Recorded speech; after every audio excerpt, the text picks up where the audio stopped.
Selamat datang di acara Serba-Serbi Nusantara. Episode kali ini kita akan bahas tentang tari-tarian yang berasal dari daerah Bali, yaitu adalah tarian khas Bali. Berikut videonya. Dulu itu tari itu muncul sederhana sekali ya. Jadi makin lama makin berkembang gitu ya.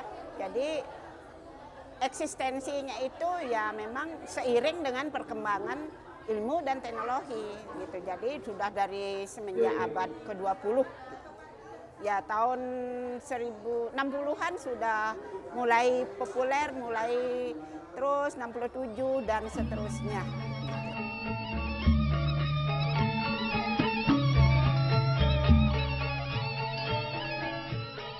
Geraknya khas, gerak Bali. Misalnya dia agem, tandang, tangkep, wiraga, wirama, wirasa, mata. Kalau yang lain kan, misalnya tari Jawa rendah gitu. Tari Bali begini, agemnya, agem kanan, agem kiri itu yang kedua itu musik iringannya dinamis sesuai dengan tema tari itu sendiri. Ketiga, fungsinya menyatu dengan upacara keagamaan. Karena di Bali itu kan ada tari pertunjukan, ada tari untuk upacara keagamaan. Itu yang menjadi ciri khasnya. Jadi karena semuanya itu adalah merupakan suatu sumbangsih dari unsur seni dan budaya kepada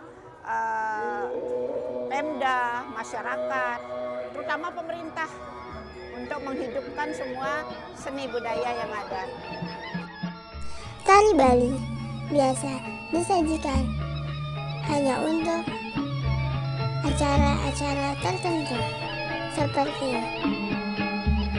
upacara adat, pernikahan, dan hari Waisak atau pertunjukan besar lainnya. Kalau tari sakral, seperti yang saya bilang, tari upacara keagamaan wajib ada. Setiap upacara keagamaan di Bali wajib, karena dia merupakan sarana upacara keagamaan. Seperti tari rejang, tari baris gede. Tadi anak-anak kecil itu tari rejang itu tari sakral yang saya ajar, anak cewek. Nah, terus tari lainnya perbedaannya adalah fungsi. Tari sakral untuk upacara keagamaan, tari yang lainnya untuk pertunjukan, hiburan masyarakat. Tetap berkembang sesuai dengan perkembangan generasi, pertumbuhan generasi. Upaya pemerintah mendirikan lembaga, seperti misalnya ada sekolah seni tari, SMK jurusan seni tari, perguruan tingginya Akademi Seni Tari, ISI, ASTI, dan ada prodi-prodi seni tari yang dibuka di perguruan tinggi.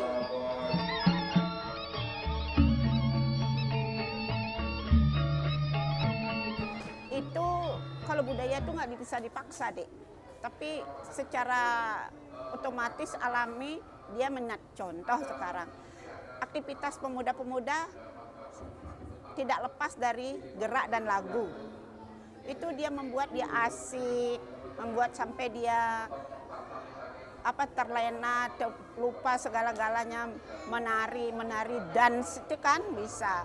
Kalau tari tradisional memang tidak banyak yang memahami, pakemnya berat ya, harus belajar khusus. Karena begitu pesatnya perkembangan teknologi dan informasi, kita mesti harus jeli, waspada, menjaga, menyaring, menerima pengaruh-pengaruh budaya luar. Bagaimana budaya kita bisa berkolaborasi dengan baik antara kebudayaan luar dengan budaya kita sendiri. Itu akan jauh lebih dinamis. Membuat semacam pembinaan seni bagi anak remaja, anak-anak, melakukan pembinaan agar dia mampu merawat, melestarikan, mengakui sampai jangan seni budaya kita diambil oleh negara lain. Ya itu kan tugas generasi muda nih. Seperti sekarang di Kementerian Pendidikan, dulu Kementerian Pendidikan, sekarang Kependidikan dan Kebudayaan. Ada Direktorat Jenderal Kebudayaan, nah itu membawahi budaya-budaya seni tari, teater, musik, itu yang untuk menjaga. Misalnya seni tari yang berkembang di daerah-daerah di masyarakat, itu kan tari daerah, tarian daerah yang mempunyai karakter masing-masing, nah itu harus dibina oleh pemerintah.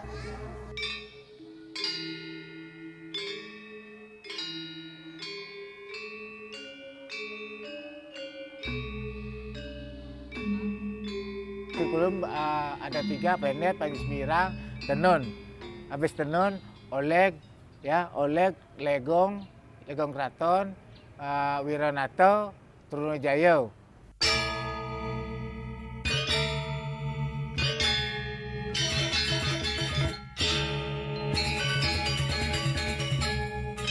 Sebenarnya dia tuh harus menyadari budaya kita itu, seni itu harus berbeda sama tari luar. Kalau tari luar itu hanya sementara. Kalau budaya kita itu seni daerah apapun itu seumur hidup tidak bisa Makanya Bapak pingin anak-anak sekarang itu harus berpikir seni itu penting. Kenapa? Karena mengolah tubuh, mengolah pikiran itu.